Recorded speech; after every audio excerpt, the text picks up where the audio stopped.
The velvet ring box felt heavier than it should in my palm as I stood outside the grand ballroom, rehearsing what I'd say when I presented it to Julian during our engagement toast. 2 years together, and tonight was supposed to seal our forever. The string quartet played softly inside. Glasses clinked. Laughter echoed off marble walls. Everything was perfect. I decided to take the scenic route through the garden corridor to surprise him on the terrace, where he told me he'd be getting some air before the big announcement. The fairy lights twisted through the ivy, creating a romantic pathway, and I imagined his face when he saw the vintage band I'd spent months hunting down. It belonged to my grandfather, the only family heirloom I had left, and giving it to Julian meant giving him everything. But when I rounded the corner and the terrace came into view through the floor-to-ceiling windows, my entire world fractured. Julian wasn't alone, and he wasn't just standing there. His hands were tangled in someone else's hair. His mouth pressed desperately against lips that weren't mine. The moonlight illuminated them both clearly, and my stomach dropped when I recognized the other person. Eli. My cousin Eli, a beta, who was supposed to get married tomorrow to his girlfriend of 5 years. Eli, who'd helped me pick out this very suit I was wearing. Eli, who'd given a speech an hour ago about the sanctity of commitment. The ring box slipped from my fingers and clattered against the stone pathway. Neither of them heard it. They were too consumed with each other. Julian's back pressed against the balcony railing, Eli's hands gripping his waist like he was the only thing keeping him anchored to earth. This wasn't a mistake. This wasn't a drunken accident. This was something that had history, familiarity, desperation. I couldn't breathe, couldn't move, couldn't process what my eyes were showing me, because it contradicted everything I thought I knew. Julian told me he loved me this morning. He'd kissed my forehead and whispered that tonight would change our lives. He was right, just not in the way either of us expected. My legs finally remembered how to function, and I turned away before they could see me. The rational part of my brain screamed at me to confront them, to demand answers, to make a scene. But the broken part, the part that felt like it was bleeding internally, just wanted to disappear. I stumbled back toward the ballroom, my vision blurring at the edges. There you are, sweetheart. We've been looking everywhere. Julian's mother, Patricia, caught my arm with her perfectly manicured hand. Her smile was bright and oblivious. The toast is about to start. Where's that handsome son of mine? My mouth opened, but no sound came out. What could I possibly say? Your son is currently destroying my life on the terrace with my cousin? The words felt too big, too real, too devastating to speak aloud. He'll be here. I managed, my voice sounding distant even to my own ears. Patricia squeezed my arm affectionately and glided away toward the champagne fountain. Around me, guests mingled in their expensive suits and designer dresses, completely unaware that the engagement they'd come to celebrate was already over. I felt like a ghost moving through a party thrown for a dead man. Then I saw them enter. Julian walked in first, his color slightly askew, his lips redder than they'd been an hour ago. He was adjusting his cufflinks with hands that should have been steadier. Eli followed seconds later from a different entrance, his expression carefully neutral, but I caught the way his eyes searched the room and landed on Julian with unmistakable longing. How long? How long had this been happening? Were there others before Eli? Every late night, work meeting. Every business trip, every time he'd been too tired for intimacy, suddenly took on a sinister new context. I felt sick. Nolan. Julian spotted me, and his face lit up with a smile that now seemed like a weapon. He crossed the room in quick strides and reached for my hand. There you are, ready for the... I yanked my hand away before his fingers could make contact. Several nearby guests noticed, their conversations faltering. I need to talk to you. Now, privately. My voice came out harder than I intended, but I was past caring about appearances. Can it wait? Everyone's watching, and Dad's about to give the welcome speech. I saw you, Julian. The words dropped between us like stones into still water. His smile didn't just fade, it shattered. Color drained from his face, and his eyes widened with an emotion I recognized immediately because I'd seen it countless times in my work as a counselor. Pure, undiluted guilt. He opened his mouth, closed it, opened it again. Before he could formulate whatever excuse or denial or plea he was constructing, the sharp pinging of metal against crystal silenced the room. Everyone turned toward the small stage where the microphone stood, but it wasn't Patricia standing there as planned. It was his father. William Sterling commanded attention without trying. At 52, he had the kind of presence that made boardrooms go quiet and competitors nervous. His salt and pepper hair was immaculately styled, his charcoal suit fit like it was painted on, and his steel gray eyes missed absolutely nothing. His alpha pheromones were subtle but unmistakable, aged cedar and old leather, powerful and controlled. Those eyes were currently fixed on his son with an intensity that made even me uncomfortable. And I wasn't a target. "Thank you all for joining us this evening," William began, his voice smooth and controlled. But I caught the edge underneath. "I know you're here to celebrate my son Julian's engagement to Nolan." Applause started, but William raised his hand and it died immediately. "However, I have an announcement that will surprise everyone, including the couple in question." His gaze shifted to me, and something in those gray depths made my pulse spike.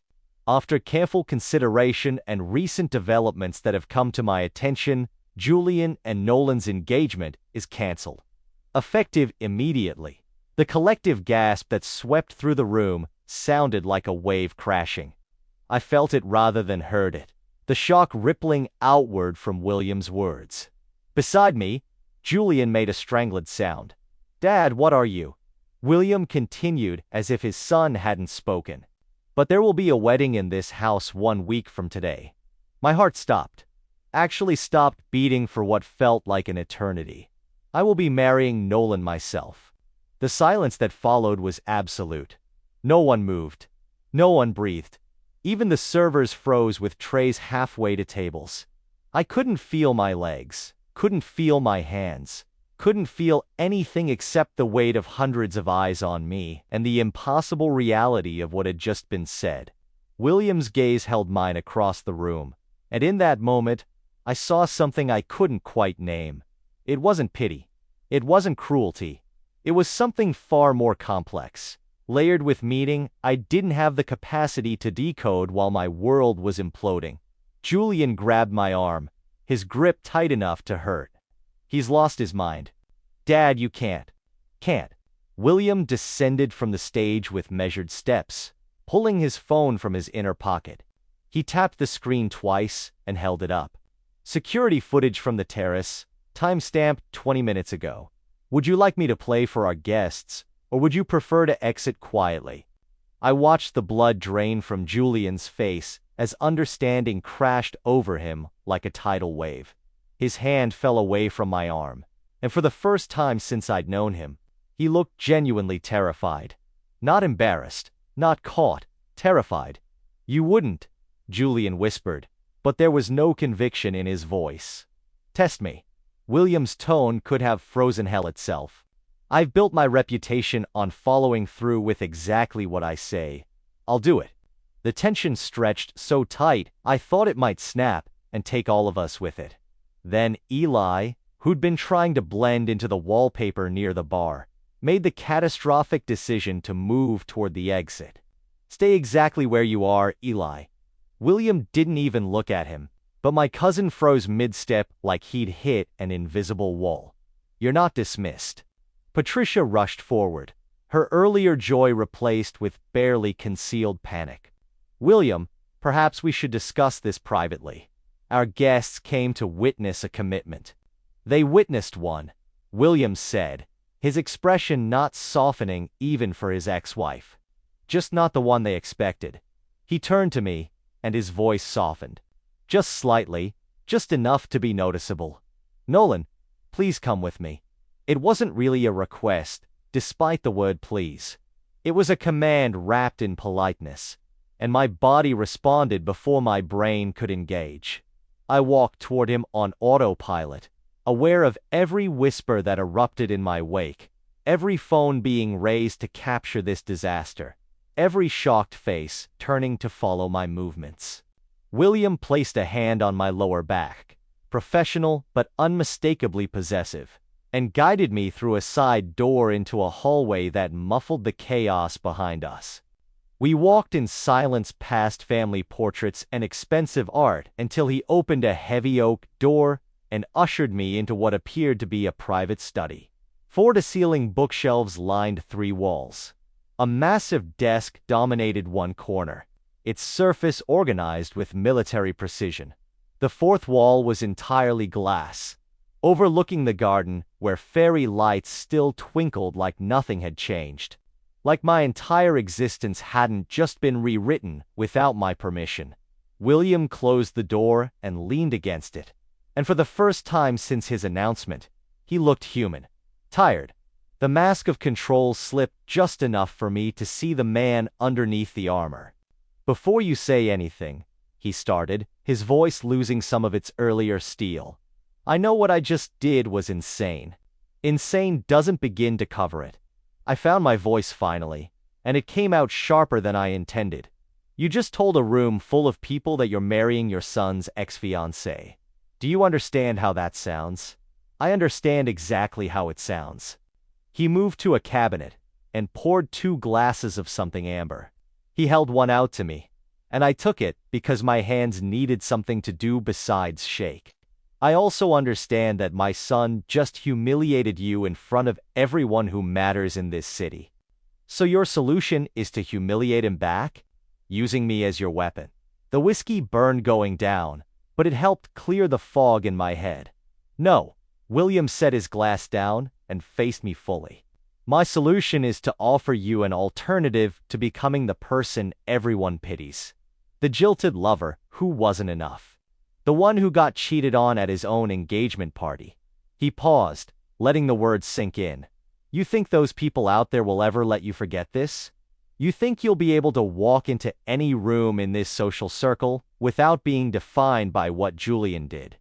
His words hit harder than I wanted to admit, because he was right.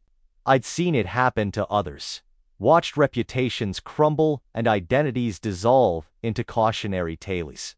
The thought of becoming that person made my skin crawl. "And marrying you changes that how?" "Because you become the person who upgraded." William pulled an envelope from his desk drawer and handed it to me. "This is a contract. I'm not asking you to fall in love with me or play house. I'm offering you a business arrangement that benefits us both." My fingers trembled as I pulled out the papers. Legal jargon filled the pages, but certain phrases jumped out. Financial security, separate residences within shared property, public appearances as needed, termination clause after 1 year with full settlement. "You planned this." I looked up at him, trying to read his expression.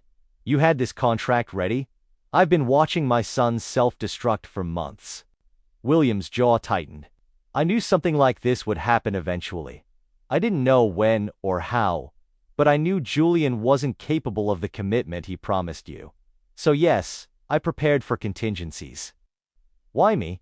Why not just let your son face the consequences alone?" He was quiet for a long moment, studying me with those piercing gray eyes that seemed to see through every defense I'd ever built. "Because you quit your job for him. You moved from Seattle to be with him here. You cut ties with friends who warned you he wasn't ready for this level of commitment. You invested everything into a future with someone who didn't deserve that investment." He stepped closer, and I could smell his cologne, something expensive and understated, with undertones of sandalwood and smoke. "Because I've watched you at family dinners, being kind to staff, asking genuine questions about people's lives, making my pretentious relatives actually laugh. Because when my mother was sick last year, you were the only one who visited her in the hospital besides me. I'd forgotten about that. Julian's grandmother had been a formidable woman who'd scared everyone except me. We'd bonded over crossword puzzles and terrible hospital coffee. She talked about you constantly after that, William continued, and something in his voice cracked. Said you reminded her of my father. Kind without weakness. Strong without cruelty. She died thinking you'd be her grandson-in-law. And I had to lie to her because I knew what Julian was doing. You knew? About him, any lie? I suspected. I hired an investigator 3 months ago. The report confirmed it last week. He picked up his whiskey and drained it. I was planning to confront them after tonight. But then I saw them on the security feed, and I realized this was my chance to do something right. To protect someone who actually deserved protection. The contract suddenly felt heavier in my hands. This wasn't just about revenge or appearances. This was about a father trying to salvage something good from his son's wreckage. What do you get out of this? I asked really. Beyond punishing Joseph? William met my eyes, and what I saw there made my breath catch. Loneliness. Bone-deep, soul-crushing loneliness. Honestly, company. Someone at the dinner table who doesn't want something from me. Someone who might actually care if I came home at the end of the day. He laughed, but it sounded hollow. Pathetic, isn't it? One of the wealthiest men in the state, and I'm lonely enough to bribe someone into keeping me company. It's not pathetic. I heard myself say. It's human. We stood there in silence, the weight of the decision hanging between us like fog. Outside, the party had dissolved into chaos. I could hear raised voices, slamming doors, the rev of engines as guests fled the scandal. My phone was buzzing nonstop in my pocket, probably everyone I'd ever known demanding explanations I didn't have. I looked at the contract again. 1 year. Financial security. A chance to rebuild my life on my own terms instead of as Julian's victim. And maybe, possibly, the opportunity to help someone else who was just as broken as I felt. Where do I sign? The courthouse ceremony took 17 minutes. I know because I counted every second, watching the clock on the wall behind the judge's head as she droned through standard vows that felt anything but standard. My omega instincts were in turmoil, confused, wounded, searching for something solid to hold on to. William's voice remained steady throughout, his hand warm and solid when he slipped the platinum band onto my finger. My own hand shook so badly he had to steady it with his other palm. You may kiss to seal the union. William leaned in, and I caught the briefest hesitation in his eyes, a silent question. I gave the smallest nod, and his lips brushed mine for exactly 2 seconds. Professional. Respectful. Nothing like the passionate kisses I'd imagined for my wedding day. But then again, nothing about this resembled any fantasy I'd ever had. Congratulations, the judge said with a smile that didn't reach her eyes. She'd probably seen enough unusual marriages in this courthouse to recognize ours for what it was. The witnesses were William's lawyer and his assistant, both of whom maintained perfectly neutral expressions throughout. No family, no friends, no one who would ask questions we didn't want to answer.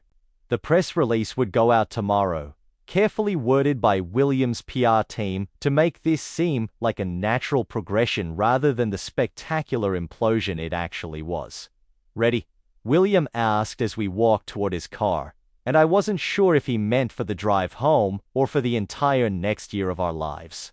The Sterling estate looked different arriving as a spouse rather than a guest. I'd been here dozens of times for family dinners and holiday parties. Always as Julian's +1. Always temporary. Now the security guard waved us through with a respectful nod, and the gates closed behind us with a finality that made my chest tight. Your belongings were moved to the east wing, William said as we entered the foyer. The chandelier overhead cast prismatic patterns across marble floors that probably cost more than my childhood home. I had the interior designer come in yesterday to update the room based on the preferences you mentioned once at dinner. I hope she got it right. I stared at him. You remember a conversation about interior design from months ago? I remember everything you've said. He set his keys in a crystal dish by the door. You prefer warm colors over cool ones. Natural light over artificial. You hate minimalism because you think it feels sterile. You collect vinyl records even though streaming is easier. You take your coffee black in the morning but with cream in the afternoon. He paused. Should I continue? It was simultaneously flattering and unsettling to be so thoroughly observed. You're telling me you've been paying attention this whole time? Someone had to. The bitterness in his voice was subtle but unmistakable. My son certainly wasn't. He led me upstairs, down a hallway I'd never explored before. The east wing is quieter than the main house. More private. He opened double doors to reveal a space that stole my breath.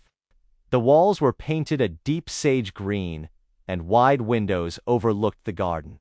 A king-sized bed with a wrought iron headboard dominated one wall, covered in layers of cream and rust-colored bedding that looked incredibly soft. Bookshelves lined another wall, already filled with volumes that made my heart skip. First editions of my favorite authors, the complete works of poets I'd mentioned loving. A vintage record player sat in the corner with a collection of jazz and blues albums. The West Wing is mine, Williams said from the doorway. There's a bathroom through that door, fully stocked with everything you should need.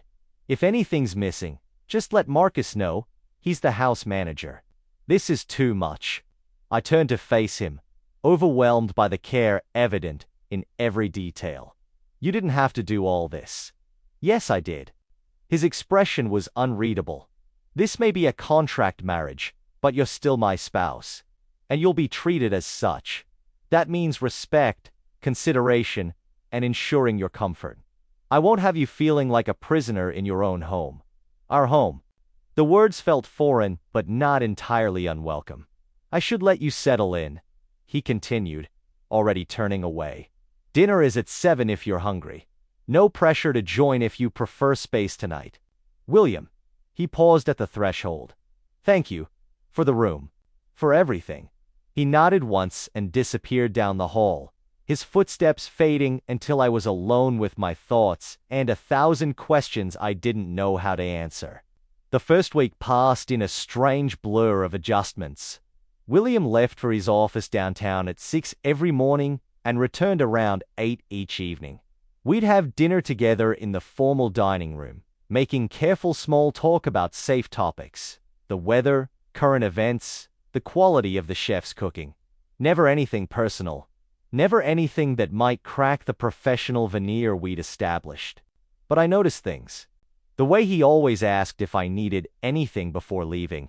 How he'd set aside the arts section of the newspaper because he'd somehow learned I liked reading reviews. The fresh flowers that appeared in my room every 3 days, always in shades I loved. His alpha pheromones, which I'd expected to be overwhelming and controlling, were instead carefully muted, respectful, almost, like he was deliberately keeping himself in check. On the 8th night, I found him in the library at midnight. I'd gone down for water and seen the light under the door. He sat in a leather armchair, reading glasses perched on his nose, completely absorbed in whatever document demanded his attention. Can't sleep? I asked from the doorway. He looked up, startled. It was the first time I'd seen him anything less than completely composed. His tie was loosened, sleeves rolled to his elbows, and his hair had that disheveled quality that came from running fingers through it too many times. Merger negotiations, he said, gesturing to the papers scattered around him. The other company's lawyers are being difficult about Clause 17. I had no idea what Clause 17 was, but something made me walk into the room and settle into the chair across from him. Want to talk about it? Sometimes explaining helps. He blinked, clearly not expecting the offer. You don't have to. I know, but we're stuck with each other for the next year. Might as well try being friends. Friends. The word hung between us, and I saw something shift in his expression, like he'd been braced for hostility or cold tolerance, and relief caught him off guard. Okay, he said slowly. But only if you let me make tea. The good kind I keep hidden from everyone else. We stayed up until 3 a.m., He explained the merger in terms I could actually understand, and I found myself genuinely interested in the strategy behind corporate negotiations. In return, I told him about the art therapy program I'd been researching, something I wanted to start once I figured out my next career move. "You should do it," he said with conviction. "You have the background in counseling, a passion for helping people, and the creative instinct. Why hesitate? Money, resources, not knowing where to start." I curled deeper into the chair, the tea warming my hands. It feels like a pipe dream. Dreams stop being dreams when you have the means to make them real. He pulled out his phone and typed something. "My assistant will call you tomorrow. I know several people who fund therapeutic arts programs. Let me make some introductions." "You don't have to do that." "I want to." He met my eyes over his reading glasses. "You gave up a lot when you moved here for Julian. Let me help you build something that's entirely yours." The sincerity in his voice made my throat tight. This wasn't an obligation or contractual duty. This was genuine support from someone who barely knew me, but was choosing to see my potential anyway. "Can I ask you something personal?" The words came out before I could stop them. "You can ask. I reserve the right not to answer." "Why are you really doing this? Not just the marriage, all of it. The room, the books, helping with my career. What are you getting out of this? Besides punishing your son?" William was quiet for so long I thought he wouldn't answer. Then he removed his glasses and rubbed his eyes, suddenly looking every one of his 52 years. "When my father died, he left me everything. The company, the houses, the investments. But his last words to me were about regret. He said he'd spent his whole life building an empire, but forgot to build relationships that mattered. He died surrounded by aides and business partners, but no one who actually loved him." His voice dropped. I looked around that hospital room and realized I was exactly the same. Successful beyond measure and completely alone. Then I watched my son make the same mistakes, and I thought, maybe I could break the cycle. Maybe I could show someone genuine care before I ended up just like my father. The vulnerability in his admission cracked something open in my chest. Here was this powerful alpha admitting to the loneliness I'd sensed but couldn't name. "You're not your father," I said quietly. "And you're not alone anymore." His eyes found mine, and in that moment, the distance between us felt less like a canyon and more like something we could bridge, if we both just reached far enough. 2 months transformed everything about my existence. The mornings now began with William's hand brushing against mine as we passed each other coffee mugs in the kitchen. The afternoons I spent designing curriculum for the art therapy center that was slowly becoming reality. The evenings belonged to us both, sharing meals where conversation flowed easier than wine, discussing everything from his latest acquisition deals to my theories about color psychology and healing trauma. I was sketching floor plans for the therapy center in the sunroom when Marcus appeared in the doorway, his usual composed expression slightly strained. "Mr. Nolan, there's someone at the gate requesting entry. Mr. Julian. He insists it's urgent that he speak with you." The pencil still in my hand. 2 months of carefully constructed peace, of learning how to breathe without the weight of betrayal crushing my lungs, and now this. Julian. The name alone carried ghosts I'd worked hard to bury. "Does William know?" I asked, buying myself seconds to decide. "Mr. Sterling is in a video conference with Tokyo. I thought it best to consult you first, given the circumstances." Part of me wanted to refuse, to send Julian away and preserve the fragile happiness I'd built. But another part, the part that still had unanswered questions festering like wounds that never quite healed, needed closure. "Let him in. I'll meet him in the front garden, not inside the house." Marcus nodded with understanding. Some battles needed neutral ground. Julian looked thinner when he emerged from his car. Dark circles shadowed eyes that once sparkled with easy charm. His hair needed cutting, his usually pristine appearance slightly disheveled. He was wearing the blue sweater I'd given him last Christmas, and that detail felt like a calculated move. You came, he said, stopping several feet away as if afraid I might bolt. You have 10 minutes. Start talking. He flinched at my tone. Good. He should feel uncomfortable. I've been trying to reach you for weeks. You blocked my number, changed my email. You're surprised? After what you did, you expected me to keep communication lines open. No, he ran fingers through his hair, a nervous habit I recognized too well. I wanted to apologize properly. What happened at the engagement, with Eli, it was unforgivable. Then why are you here asking for forgiveness? I crossed my arms, maintaining distance. You made your choice that night. You picked your moment of passion over 2 years of building something together. It wasn't just passion.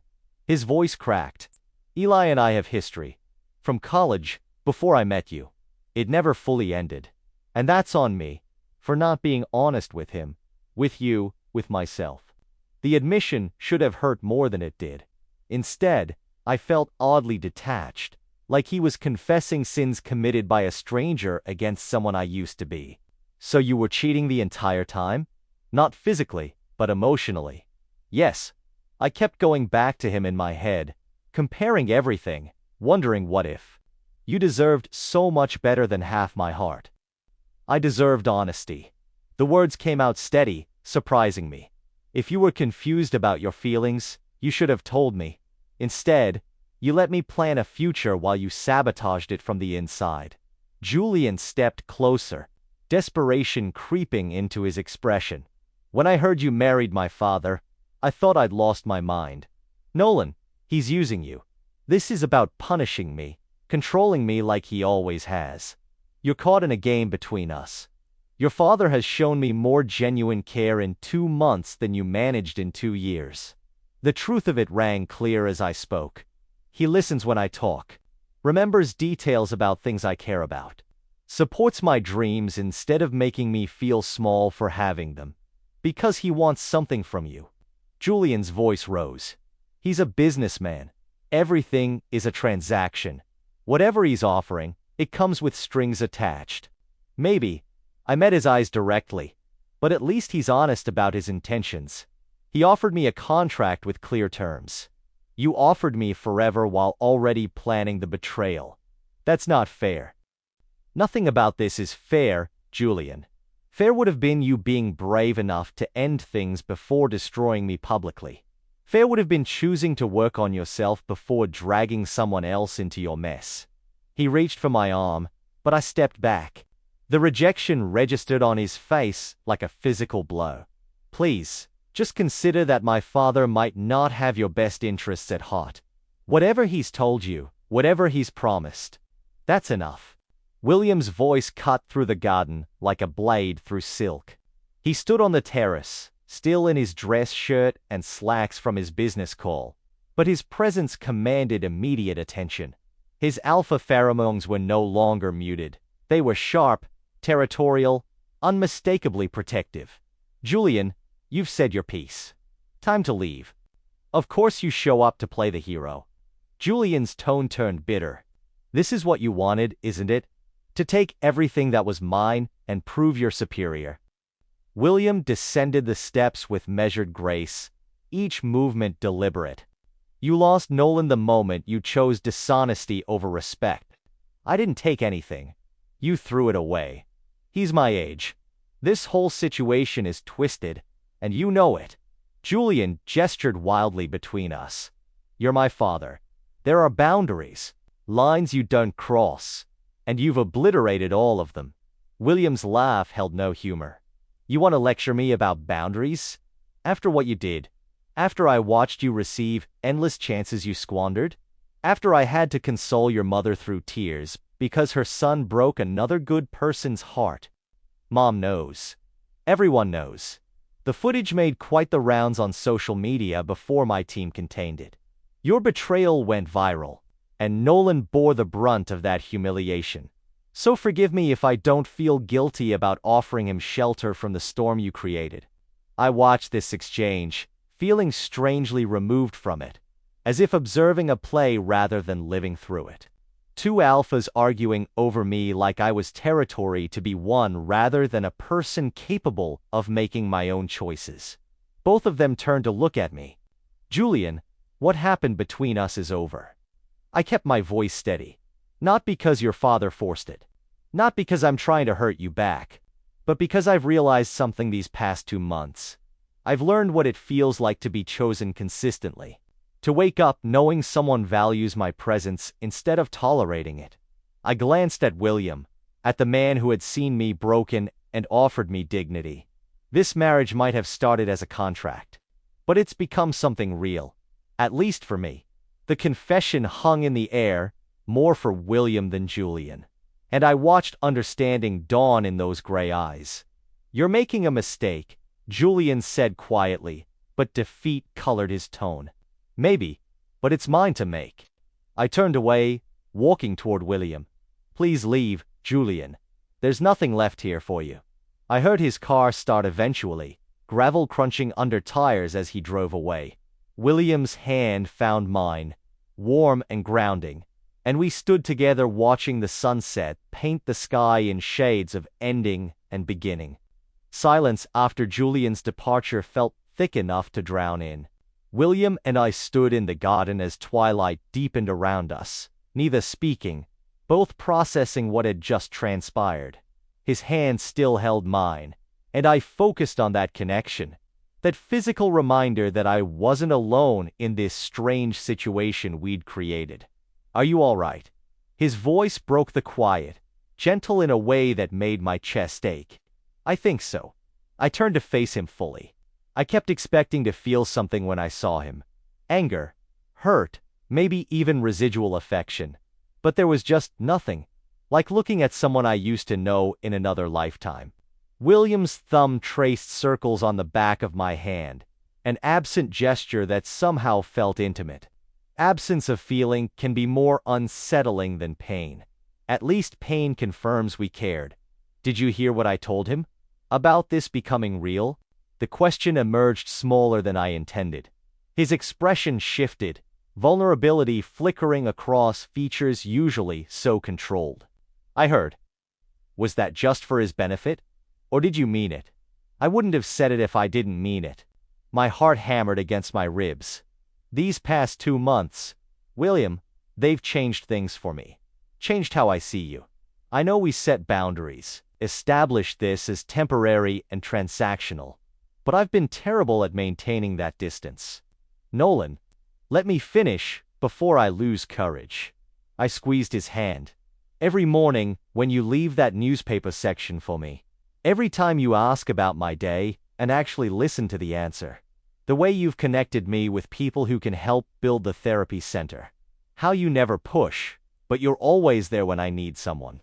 It's made me feel valued in ways I didn't even know I was starving for.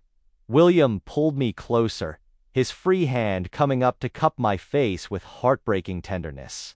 You think I haven't been breaking my own rules? I told myself this was about protecting you, giving you resources to rebuild. But somewhere between those late-night conversations and watching you transform the East Wing into something that feels like home, I crossed lines I swore I wouldn't. What lines? The ones that keep me from wanting things I have no right to want. His thumb brushed my cheekbone. The ones that say I shouldn't think about you constantly during meetings. Shouldn't feel this overwhelming need to make sure you're happy, safe, challenged in good ways. Shouldn't fall asleep replaying conversations and wake up hoping you're still here. My breath caught. That sounds like. I'm falling for you, Nolan. He closed his eyes briefly, as if gathering strength. Maybe I have been since the engagement party, when I saw you standing there, broken and still somehow dignified. Or maybe it's been longer, watching you at family dinners, being genuine when everyone else wore masks. I don't know when it started. I just know I can't pretend anymore. The world narrowed to the space between us, to his words hanging in the air like an offering. Every rational thought screamed about complications and power dynamics and contracts. But louder than logic was the truth beating in my chest, demanding to be spoken. I think I'm falling for you too. The admission felt like jumping off a cliff, terrifying and exhilarating, which seems impossible, given how this started, given the circumstances. But somewhere between the contract and now, you've become the person I look for when something good happens. The one I want to tell about the small victories and stupid observations. You make me feel seen in ways I didn't realize I'd been invisible. William's eyes searched mine, looking for doubt or hesitation. Whatever he found must have satisfied him, because he leaned in slowly, giving me every opportunity to pull away. I didn't. Our lips met with a tenderness that contradicted the intensity building between us. This wasn't the brief courthouse kiss or polite affection for appearances. This was real, deliberate, full of promise and possibility. When we finally separated, both slightly breathless, he rested his forehead against mine. "I have no idea how to do this," he murmured. "How to transition from contractual arrangement to whatever this is becoming. Neither do I." I smiled against his lips. "But maybe we figure it out together?" Together. He repeated the word like a vow. I liked the sound of that. We moved inside as night fully claimed the sky. But instead of retreating to separate wings, as had been our pattern, William led me to his study. He poured 2 glasses of wine, and we settled on the leather couch that had witnessed many of our late-night conversations. "Tell me something true," he said, shifting to face me. "Something you've been holding back." I considered what truth to offer, which piece of myself to expose. Sometimes I'm terrified this is all temporary, that I'll wake up and realize I've invented feelings to cope with the situation, that you'll decide I'm not worth the complication I bring into your organized life. "You want a truth back?" At my nod, he continued.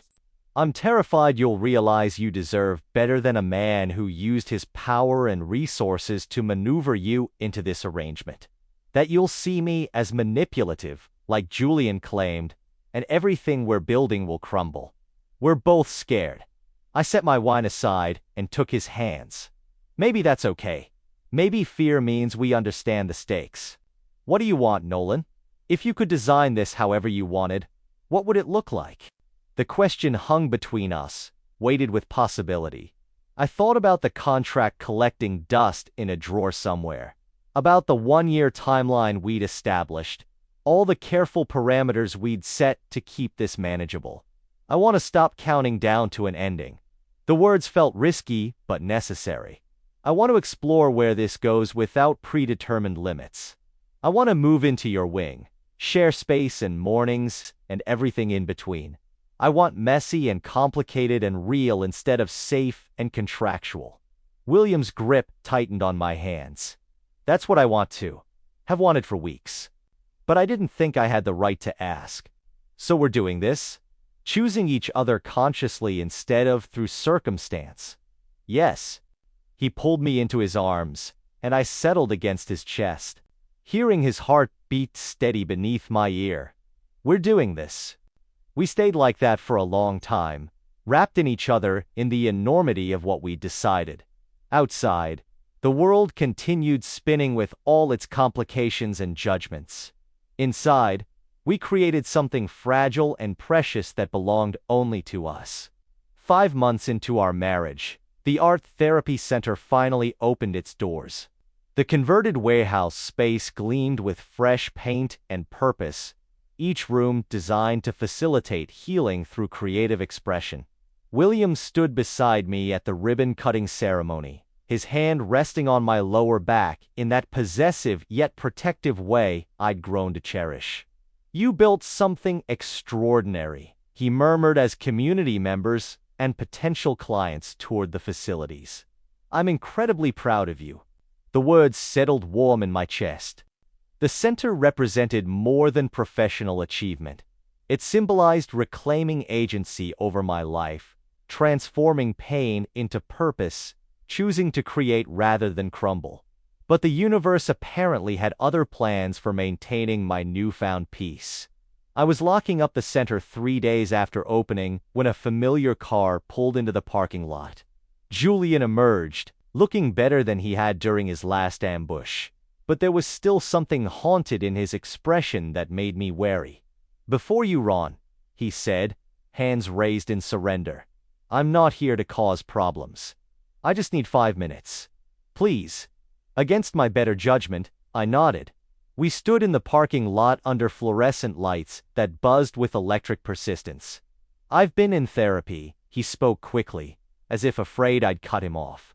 "Dealing with commitment issues and confronting why I sabotage good things. My therapist thinks I have a void in attachment stemming from childhood trauma I never processed. Not an excuse, just context. I'm glad you're getting help." I meant it genuinely, though I kept my distance. "But if you're here hoping that changes anything between us, I'm not." He cut me off, surprising me. "I'm here to apologize properly, without agenda. What I did was cruel and cowardly. You deserved transparency about my confusion with Eli. You deserved someone capable of meeting you where you were instead of constantly running. I destroyed something good because I was too broken to recognize its value." The apology felt genuine, lacking the manipulation that it colored our last encounter. Maybe therapy was actually working. "Thank you for saying that. It helps, hearing you take responsibility. There's something else." Julian shifted his weight. "I've been talking with Dad. Really talking, for the first time in years." I explained why he intervened the way he did. I was angry initially. Felt like he'd stolen something. But he pointed out that I'd already thrown you away. He just refused to let you drown in the aftermath. Your father saved me in ways I'm still discovering. The truth of it resonated in my bones. Not just financially or socially. He saw me when I felt invisible. He loves you. Julian's words lacked jealousy, just stated fact. I've never seen him look at anyone the way he looks at you. Like you're the answer to questions he didn't know how to ask. Something about receiving this observation from Julian felt like closure clicking into place. The man who'd broken me was acknowledging the man who'd helped me rebuild. I love him too. Saying it aloud to Julian felt significant, like officially releasing the past. It started as gratitude and proximity, but it became something real, something I want to protect and nurture. "Then I'm happy for you both." Julian smiled, and it almost reached his eyes. "Eli and I are trying to work things out properly this time. No secrets, no sneaking around. Actually dealing with our issues before attempting a relationship. Good luck with that." Seriously, we parted without animosity, and I drove home feeling lighter. The conversation had provided something I hadn't realized I needed. Julian's blessing to move forward without guilt.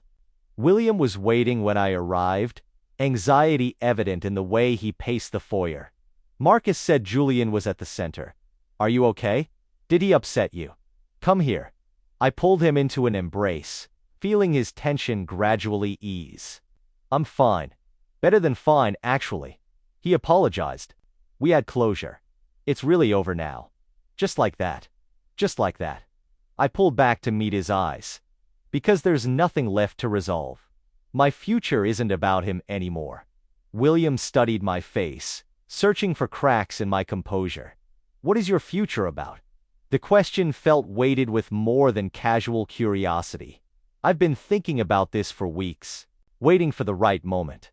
Apparently the universe was providing it. "I want to talk about the contract."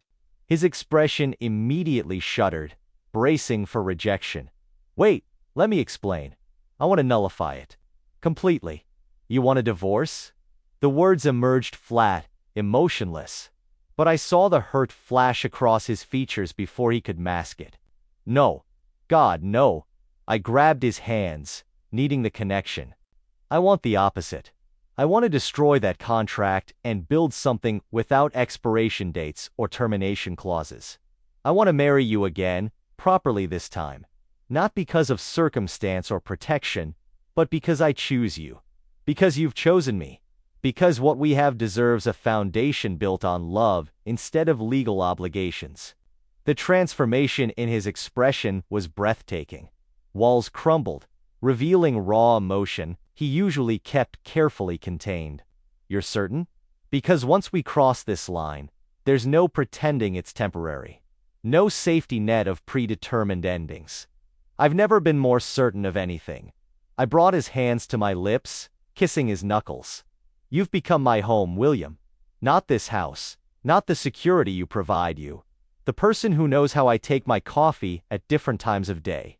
Who leaves thoughtful notes when you travel. Who believes in my dreams, even when I doubt them. Who makes me want to be brave enough for real vulnerability. Tears gathered in his eyes, and I watched him struggle with emotions he'd probably spent decades learning to suppress. I never imagined feeling this way again, he said, voice rough. Thought I missed my chance at genuine connection. Then you walked into my life through the worst circumstances, and somehow became the best thing that's ever happened to me. So is that a yes? Will you marry me again? For real this time. He laughed through tears, pulling me close enough that I could feel his heartbeat matching mine. Yes, absolutely yes. We'll tear up that contract and write new vows.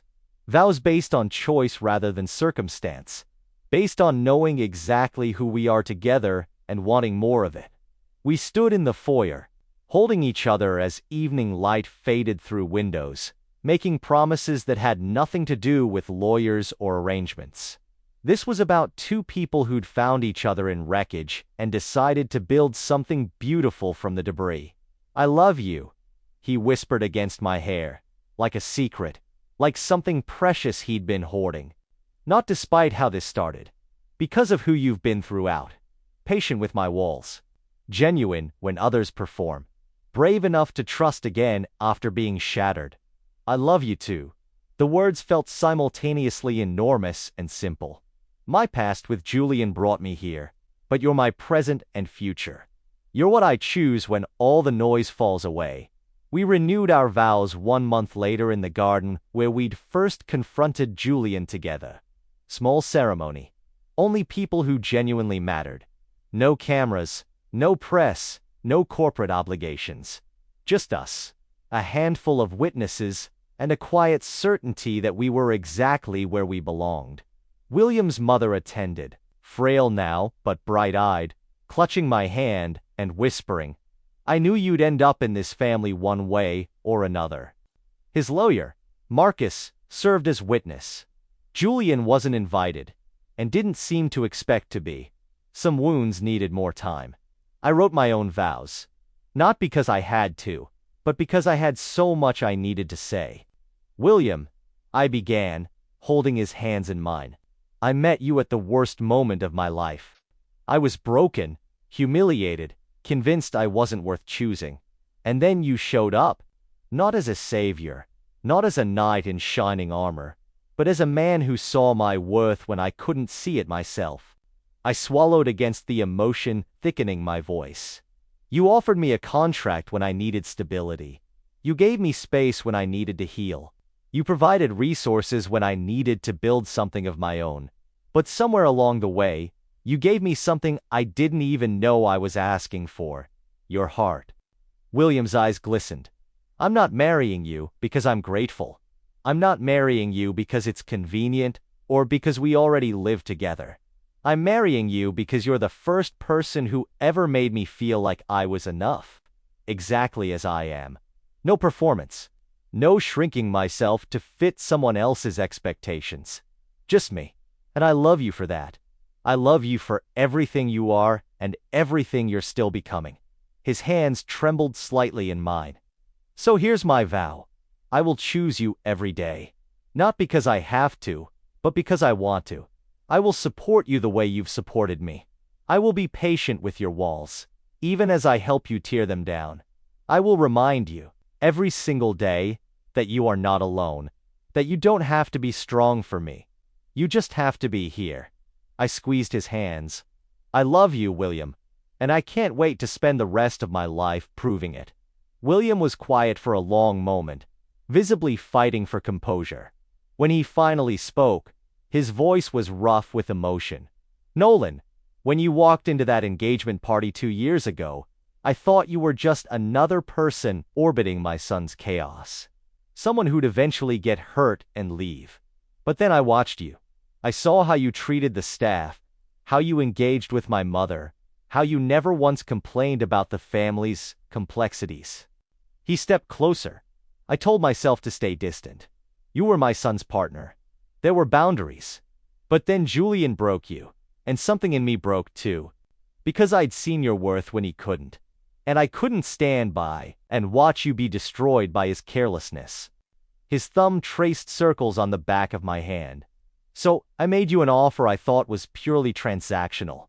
A way to protect you, give you resources, maybe salvage something from the wreckage. But I underestimated you, and I underestimated myself. He took a breath. You didn't just accept my help. You changed my life. You filled rooms I didn't know were empty.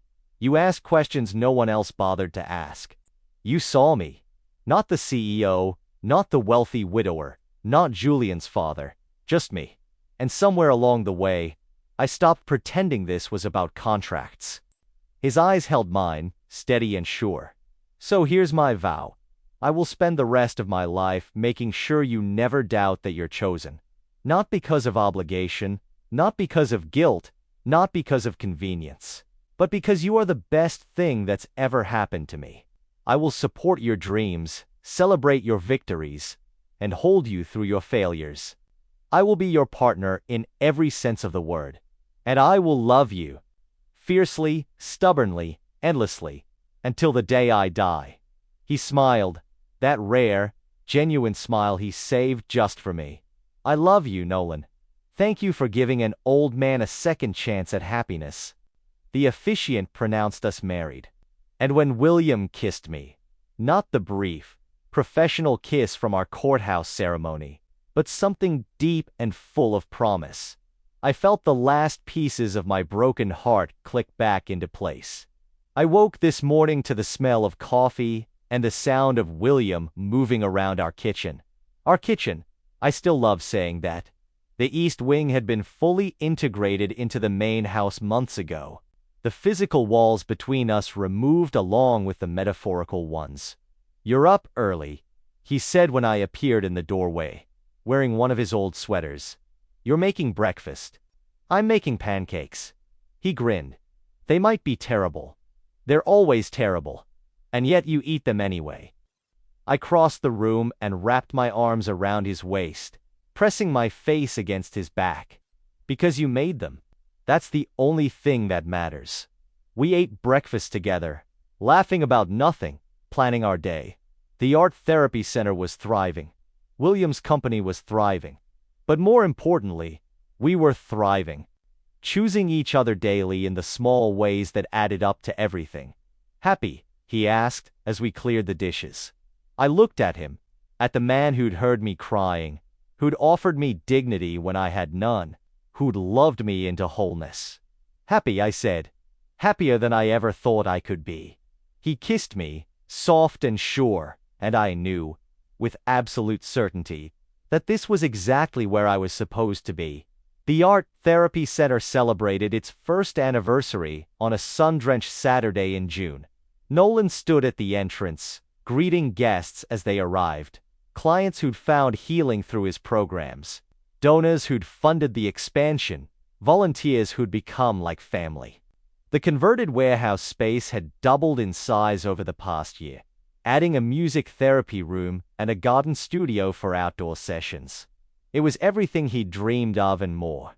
William was somewhere inside, cornered by a board member who wanted to discuss funding for a new initiative. Nolan could picture him, polite but slightly uncomfortable, his alpha presence carefully muted so as not to intimidate. He'd learned so much about softening his edges over the past year, about meeting people where they were instead of expecting them to adapt to him. You're staring, a familiar voice said. Nolan turned to find Julian standing a few feet away, looking healthier than the last time they'd spoken. His hair was neatly cut, his clothes fit properly, and there was something settled in his expression that hadn't been there before. I was thinking, Nolan said, surprising himself with how natural this felt. They'd been rebuilding their relationship slowly, cautiously, over the past several months. Coffee dates that didn't end in arguments, texts that weren't filled with accusations. The careful, Deliberate work of two people who'd hurt each other choosing to heal separately, then together. About how different everything is. Nolan gestured toward the center. A year ago, this was just an idea I was afraid to pursue. Now he trailed off, unable to find adequate words. It's incredible, Julian finished. You're incredible. I always knew you had it in you. I just didn't know how to support it. The admission cost him something. Nolan could see it in the way his jaw tightened. But he held eye contact, steady and present in a way he'd rarely been during their relationship. Thank you for coming, Nolan said. It means a lot. To both of us. Is he? He's here. Somewhere. Probably being asked to write another check. Nolan smiled. He's gotten very good at saying yes to things that matter to me. Julian nodded slowly. I've been thinking about what you said. About him seeing you when I didn't. About him supporting your dreams when I made you feel small. He paused. You were right. I wasn't ready for what you needed. Maybe I'm still not. But I'm trying to be better. For myself, mostly. But also because you deserved better than what I gave you. I appreciate that. Nolan meant it. And for what it's worth, I think you're getting there. Julian's smile was small, but genuine. Eli says the same thing. We're both in therapy, separately and together. It's messy, but it's honest. Neither of us wants to repeat the patterns that got us here. That's good. That's really good. They stood in comfortable silence for a moment, watching the crowd flow through the doors. Then Julian spoke again, voice softer. Does he make you happy? Really happy? Nolan didn't have to think about it. Yes. Not in the way I used to imagine happiness. No grand gestures. No dramatic declarations. Just steady. Present. Like I can breathe. That's what I couldn't give you. Julian's voice held no self-pity, just acknowledgement. I was always chasing the next thing, the next high, the next distraction. I didn't know how to just be with someone. You're learning. I'm trying. William appeared at Nolan's side then, his hand settling naturally on Nolan's lower back. His gaze moved between Nolan and Julian, assessing but not hostile. Julian, he said, voice neutral. Dad. Julian's tone matched his. Congratulations on the center's anniversary. It's impressive what Nolan's built. It is. William's expression softened, just slightly. He's impressive.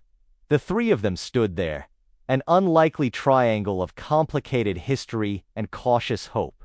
Then Julian extended his hand. I'd like to help. With the center. Not to insert myself where I don't belong.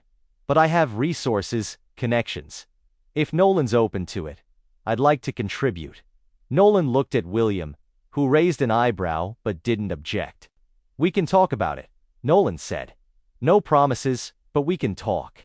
Julian nodded, accepting the conditional offer. That's all I ask. He left shortly after, melting back into the crowd. William pulled Nolan closer. Are you all right? He asked quietly. I'm fine. Better than fine. Nolan leaned into him. He's trying. That's more than I expected. People can change, William said. Not always, and not without work. But it's possible. You changed. I had good motivation. William pressed a kiss to his temple. Speaking of which, I have something for you. Not a check. What is it? Patience. William smiled. That rare, genuine smile that still made Nolan's heart skip. It's in my study, but it can wait until after the party. The celebration wound down as evening approached. Clients shared their stories, volunteers received recognition, and Nolan gave a brief speech about the center's first year and its vision for the future. He didn't cry much, but William's hand on his back throughout kept him grounded. When the last guest finally left, William led him to the study. The room had changed over the past year. Nolan's books mixed with William's, his record collection in a corner, photographs of them together on the desk. It no longer felt like William's space. It felt like theirs. Close your eyes, William said. Nolan did, smiling. If this is another contract, I'm going to be very disappointed. No contracts. Just fabric rustled. Open. On the desk sat a leather portfolio. Nolan opened it carefully, revealing documents, but not legal ones. Architectural drawings, floor plans, a brochure for a property he'd admired months ago, during a drive through the countryside. What is this? The property you pointed out. The one with the old barn and the creek. William moved to stand beside him. I bought it. Not for us, for the center. You mentioned wanting a residential program someday. A place where clients could stay for intensive therapy, away from the city. This property has enough land for a main building, cabins, outdoor therapy spaces. It needs work, but... William. Nolan's voice cracked. You bought a property? For the center? For you. For the work you're doing. For the people you're helping. He cupped Nolan's face in his hands. You told me once that dreams stop being dreams when you have the means to make them real. You have the means now, and I have the means to help. Let me. Nolan kissed him, unable to form words. The kiss said everything. Gratitude, love, wonder at this impossible, wonderful man who'd entered his life through the wreckage of his worst moment and stayed to help him build something extraordinary. When they finally separated, Nolan was laughing through tears. You're insane. Probably. I love you. I know. William smiled. I love you too. Now let's go celebrate properly. I believe there's champagne in the fridge and a very comfortable couch in the living room. And after that, we start planning. The residential program won't build itself. Nolan leaned into him, feeling the steady beat of his heart, the solid warmth of his body, the absolute certainty that he was exactly where he belonged. Thank you, he whispered. For everything. For seeing me. For choosing me.